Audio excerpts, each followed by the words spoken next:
네, 그러면 오늘 시장 좀 밀립니다. 어떤 키워드 주목해야 될지, 또 우리가 그동안 봤던 키워드가 오늘은 또 다른 양상을 나타내고 있어서 이제는 새로운 부분 봐야 될지 얘기 나눠보겠습니다. 바로자산운용의 윤정식 이사입니다. 안녕하세요. 네, 안녕하세요. 어제 이 시간에 이제 환율 분위기 그리고 시장 전반적인 분위기 낙폭이 좀 제한될 것 같다. 개별 종목 장세 이런 얘기 나눴는데 오늘은 또 확연히 달라진 모습을 보여주고 있습니다. 그래서 현재까지 시장이 보여주는 움직임 가운데서 주목할 첫 번째 키워드 이야기 나눠보겠습니다.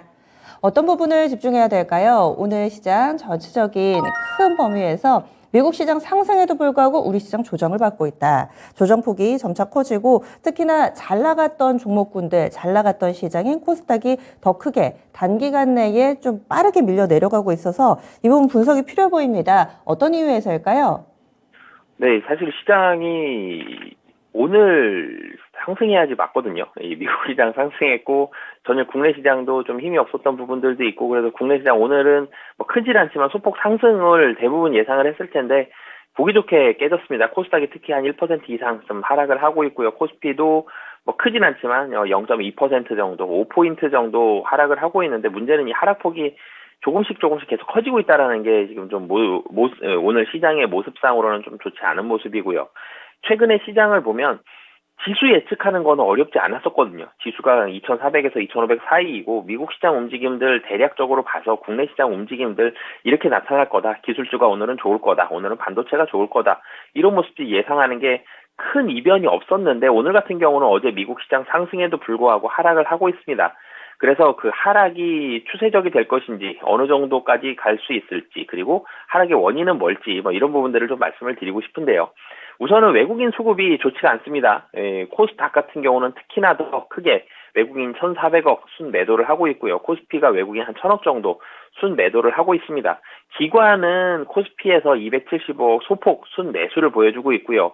코스닥은 뭐 매도지만 코스피에서는 순 매수를 보여주고 있는데 사실 기관의 수급은 그리 나쁘지가 않거든요. 왜 그러냐면 275억 순 매수라고 하더라도 금융투자 412억 순 매도를 빼면 다른 또 전기관 순 매수를 보여주고 있습니다. 이틀 연속, 이 최근에 이런 모습들이 좀 많이 나오고 있죠. 특히 연기금과 이 투신이 중심이 된 수급이 최근 들어서 계속적으로 좋은 모습이 나오곤 있는데 오늘 같은 경우는 하락에 대해서는 하락의 주범은 기관이 아니라 좀 외국인이다라는 게 첫 번째고요. 그리고 또 한 가지 살펴본다라면은 환율입니다. 환율이 NDF 달러원 여기 환율 보면은 7원 하락했거든요. 1,315원. 정확하게 일치하진 않지만 추세가 비슷하게 많이 이루어지는데 오늘 같은 경우 환율이 3원 30전 굉장히 조금 하락을 했습니다. 이 NDF 달러원 환율 본다라면 7원 하락을 해야 되는데 환율이 조금 덜 하락했다라는 점. 그러니까 환율 차트는 양봉이 나오죠. 양봉이 나왔다는 게 이제 밑에서부터 올라왔던 얘기니까 조금 더 하락으로 출발을 했다가 하락폭이 줄어들고 있다. 그러니까 달러가 약세로 시작을 했는데 약세폭이 줄어들고 있다라고 보시면 되겠거든요. 달러가 사실 약세를 확 보여줘야지만 기술주들 중심이 된 그리고 외국인들의 매수세가 좀 더 적극적으로 들어올 수 있는데 외국인들이 매도의 주범이었고요. 그리고 그 외에 이 변수들을 살펴보면 환율이 하락폭이 좀 축소가 돼 있다라는 점. 그리고 종목을 살펴보면 종목에서 사실은 이유가 좀 더 명확하게 드러납니다. 코스피에서 이 LG 에너지 솔루션과 삼성 SDI의 하락폭이 시총 최상위 종목 중에서는 단연 눈에 띄거든요. 그리고 특히 코스닥으로 가봤을 때에는 코스닥은 매도가 거의 이 종목들에 집중이 되어 있습니다. 2차전지 관련한 종목들.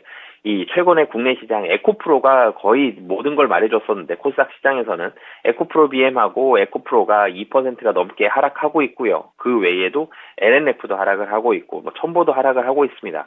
2차전지 관련된 종목들이 매우 좋았었는데 오늘 같은 경우는 2차전지 관련돼서 코스피도 그렇고 코스닥도 그렇고 하락을 하고 있습니다. 코스피에서 LG에너지솔루션과 삼성 SDI의 하락폭이 조금만 더 줄어들었다면 코스피는 거의 보합권이거든요. 그리고 코스닥에서는 사실 이 종목들이 하락을 거의 다 만들어냈습니다. 2차전지 관련한 종목들인데 이 이유는 두 가지로 보여집니다. 한 가지는 우선 전일 미국 시장에서 테슬라가 하락을 했죠. 이 전체적으로 모델 Y에 대해서 뭐 폭발 원인에 대해서 조사를 하겠다. 가격 인하에 대해서도 부정적으로 받아들인다. 이런 부분들이 있어서 2차 전기차에 대한 분위기가 조금은 쉬어가는 분위기가 만들어졌고요. 또 한 가지는 국내 시장에서 특히 코스닥 시장에서 2차 전지 관련한 이 종목들이 너무 빨리 올랐죠. 굉장히 빠르게 올랐습니다. 지금 아직도 3월 달에 금리가 50bp가 될지 25bp가 될지 인상의 폭을 확신할 수 없는 상황에서 불확실성이 계속적으로 남아있는 상황에서 주가가 너무 빠르게 올랐다. 이런 부분들이 원인이 돼서 하락을 만들어냈거든요. 그러면 이 하락이 추세적으로 이루어질지 여부를 봐야 되는데 우선 지수상 놓고 봤을 때 지수가 큰 폭으로 여기서 더 많이 하락할 가능성은 좀 낮아 보이죠. 2400 코스피 기준으로 보면 2400이 거의 가까워졌습니다. 그렇기 때문에 2400이 가까워지면 다시 매수세가 좀 더 강해지는 모습을 계속적으로 최근에 보여줬고요. 그리고 또 한 가지는 2차 전기차가 나빠진 게 아니죠. 이 단기적으로 좀 악재들이 나오고 있고 여전히 추세적으로는 상승에 있어서 상승을 다시 한번 할 가능성이 높은 상황입니다.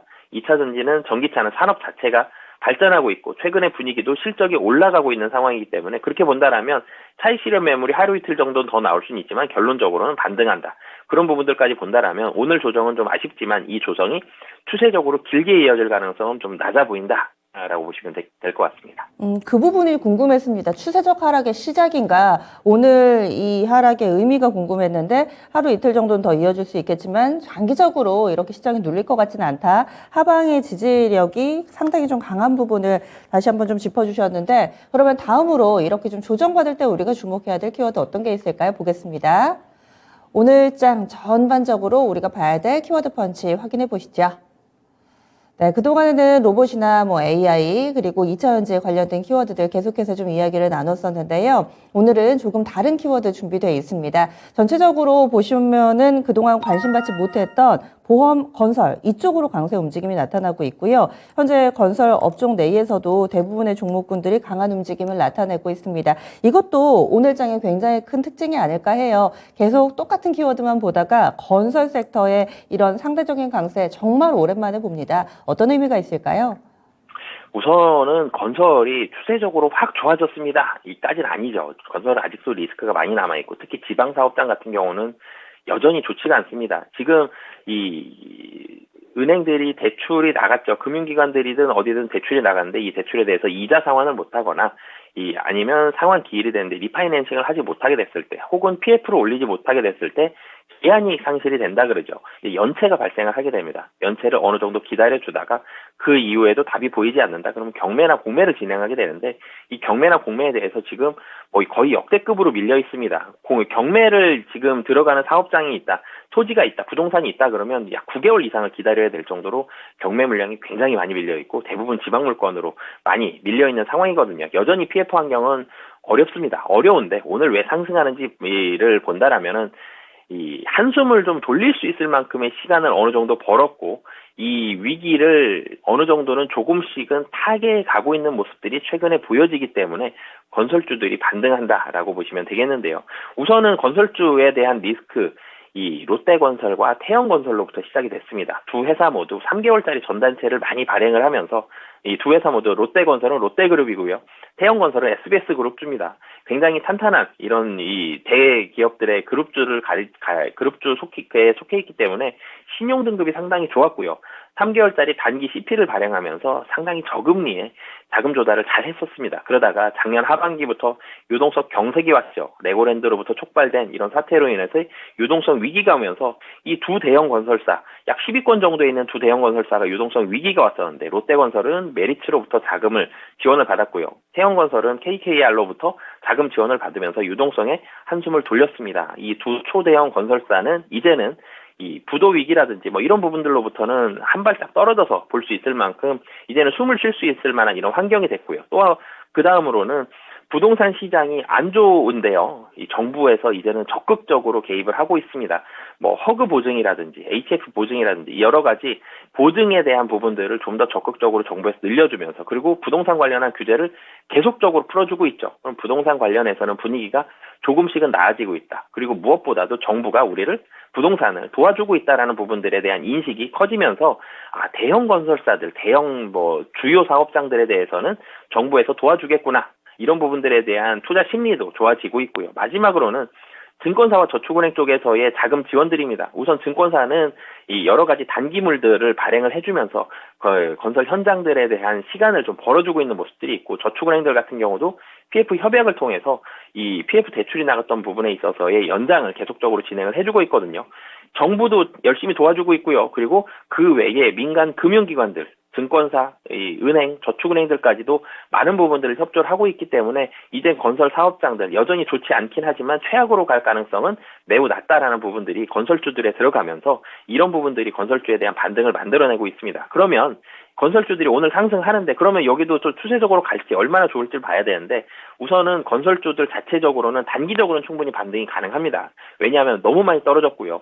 최악은 우선 지나간 모습들이 보여집니다. 하지만 추세적으로 올라가기에는 이 자금이 회수가 돼야 되거든요. 근데 회수에 대해서는 아직 여전히 물음표가 좀 남아있는 상황들이고 이런 부분이 풀리기에는 여전히 몇 달 정도의 시간은 최소한 걸리기 때문에 추세적인 상승보다는 단기적인 상승 정도가 가능하다라는 상황들 보시고 대응하시면 좋을 것 같습니다.